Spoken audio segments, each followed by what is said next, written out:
amigos, ¿cómo les va? Hoy tratando de recuperar el horario de grabación temprano, a veces hay movimiento en casa y se me hace más difícil encontrar un hueco de tiempo y de lugar, pero hoy voy a tratar de retomar el horario tempranito. También está bueno que el video lo pueda subir a la mañana para que cada uno aproveche, porque el día está empezando y se dé cuenta de cuántas veces agradeció y cuántas veces se quejó en lo que va del día. Y también que se dé cuenta uno de que el día que tiene uno delante está creado por el balance entre las veces que se quejó y las veces que agradeció el día anterior. Entonces lo primero a tomar conciencia es esto de agradecer. Tiene su lógica en el inconsciente, tiene su lógica en la historia, tiene su lógica en la evolución. No es solamente un ritual. Nunca un ritual es vacío. Sí los hay más vacíos que otros, es cierto. Pero la gente confunde los rituales, el uso de los rituales y el beneficio de los rituales. Nosotros tenemos anclado en nuestro inconsciente que cada vez que sucedió algo bueno, dijimos gracias, y eso generó toda una serie de cosas, y eso fue consecuencia de una serie de cosas, haber llegado a ese gracias. Cada vez que decimos gracias, activamos esa parte del inconsciente, y por lo tanto, y sin aún haberse reconocido creadores, simplemente con eso, simplemente conectando con que el inconsciente está llevando a cabo las mismas acciones que cuando dije gracias la vez anterior, algo interior empieza a pasar. Tómenlo por ahora así, es mucho más enorme lo de agradecer y que se activa cuando el inconsciente interpreta alguna cosa. Simplemente con que uno entienda las alergias, cómo funcionan las alergias, uno se da cuenta de lo importante que es empezar a agradecer todos los días, empezar a dejar de quejarse todos los días. Como digo siempre, es un acto de egoísmo, ayer lo dije en el video, agradecer.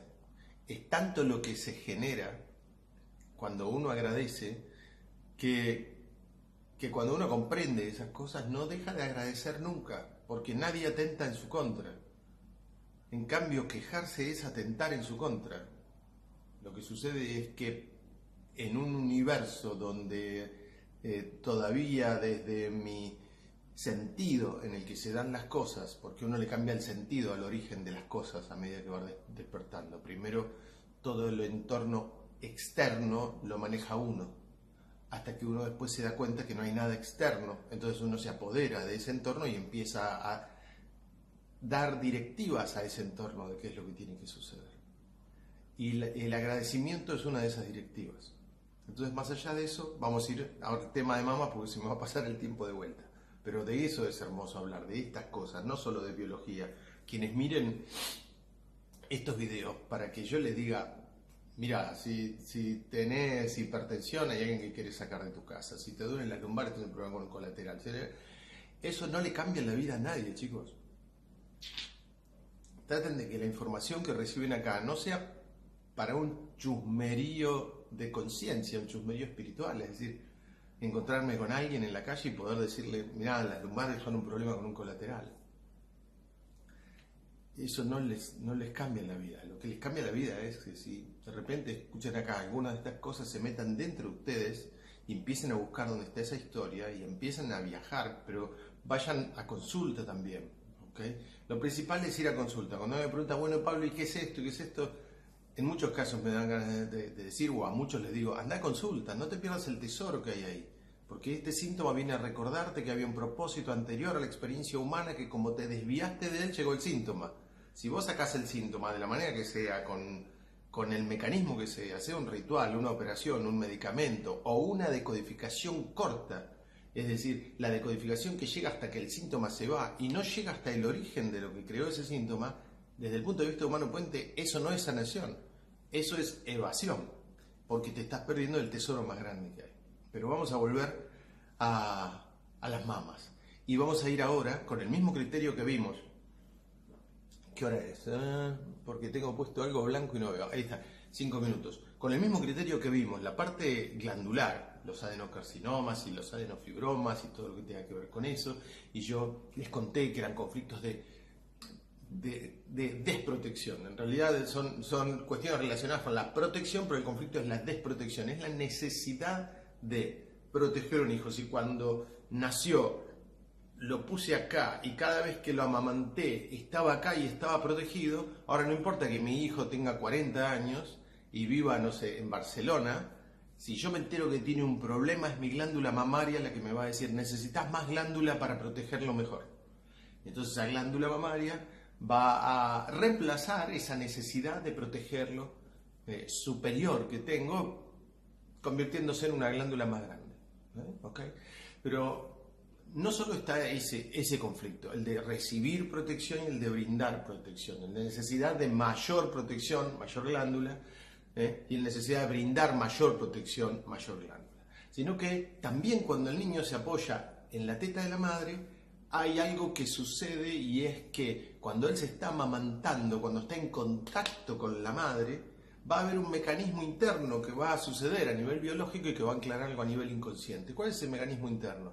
Que cada vez que el niño esté mamando, van a pasar por los tubos que se llaman galactóforos, va a pasar leche. Cada vez que el niño esté en contacto con la madre y esté amamantándose, va a pasar leche por los tubos galactóforos. ¿Qué sucede adentro de los tubos que llevan la leche, desde la glándula hasta el pezón? La última capa, imagínense una olla o una cacerola, una sartén de esas que tienen teflón como última capa. Bueno, la última capa de este tubo que lleva la leche pertenece a la epidermis, pertenece a un lugar donde los seres humanos anclamos todas las cuestiones de relación y de contacto. Es como la piel, es como una piel pero adaptada para la función que tiene que hacer de transportar la leche por dentro del pezón. ¿Qué sucede cuando hay alguien con el que hemos perdido el contacto, cuando hay alguien que extrañamos? ¿Cuál es por ejemplo, el conflicto que hay detrás de todo eczema? Yo resumo los eczemas con una palabra: te extraño. Todos los eczemas son te extraño. Un eczema en una mano puede ser esa novia que no tuve más, me fui un verano a Mallorca y estaba con mi novia en la playa, con mi amada, y el otro año voy a Mallorca y tengo un eczema en la mano y no sé qué es, que me pica, que siento que se me abre la piel, y resulta que en ese mismo lugar había estado el año anterior tomado de la mano.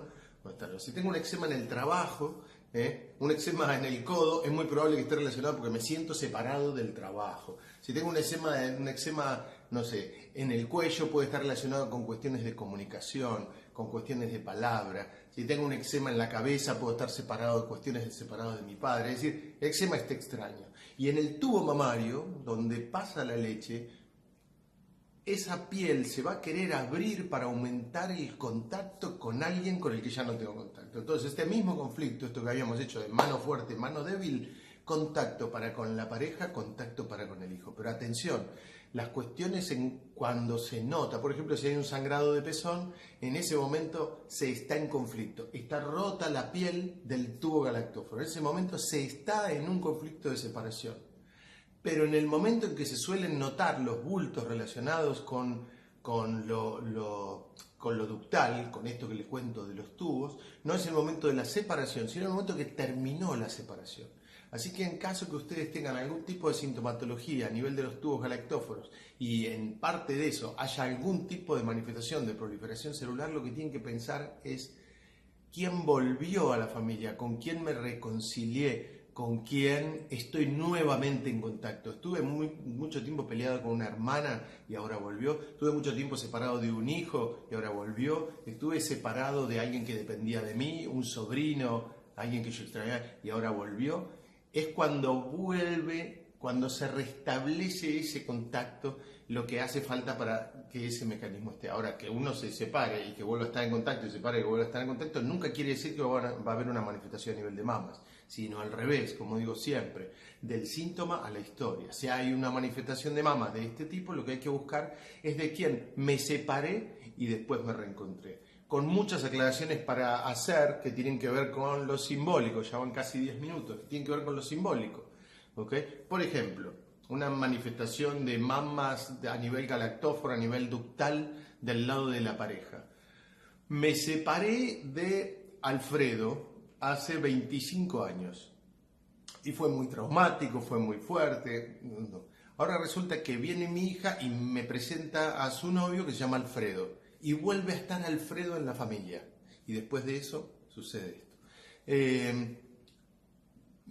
Tuve una separación, por ejemplo, de un Luis y ahora tengo una pareja nueva que se llama Luis.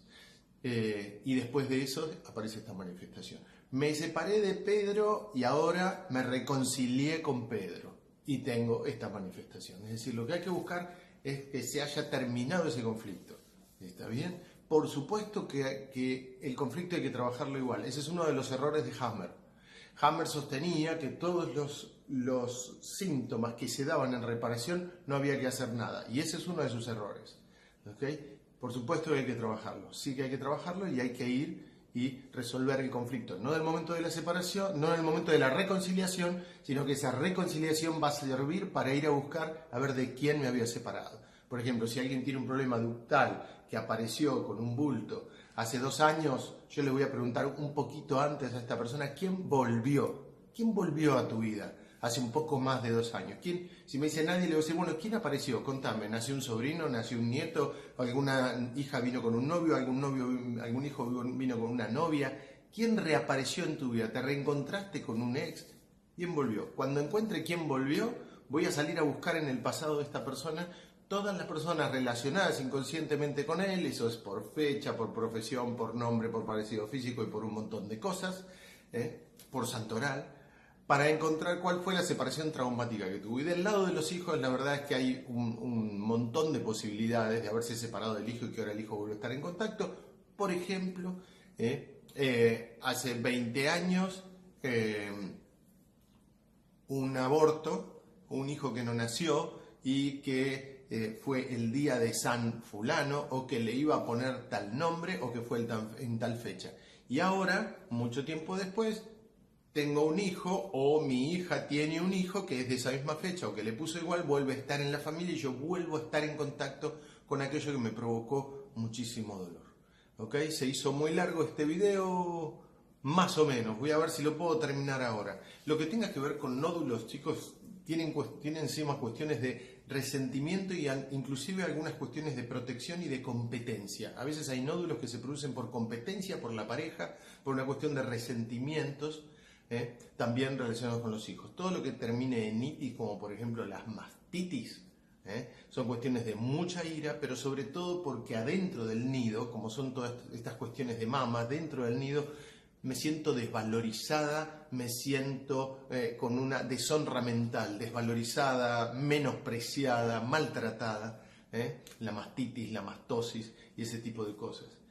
La displasia mamaria, que hoy es casi una característica de especie, casi todas las mujeres lo tienen, yo lo relaciono con el hecho de que la mujer está corrida de su lugar, con el desplazamiento de la mujer, ¿está bien? Con cuestiones que a nivel biológico, no estoy hablando acá de feminismo, machismo, derechos, no derechos, estoy hablando de un organismo con determinada configuración para hacer determinada tarea. A nivel biológico hoy la mujer está desplazada de su lugar. Y no me acuerdo qué más me queda, las cuestiones de apoyo, de tejido conjuntivo, como no sentirse apoyada en el nido, no sentir que cuento con apoyo para llevar adelante tal situación. Creo que con eso podemos dar por finalizado el tema de mamas. Los quiero mucho, ahí está sonando el teléfono. Mañana continuamos. Un abrazo grande a todos y gracias.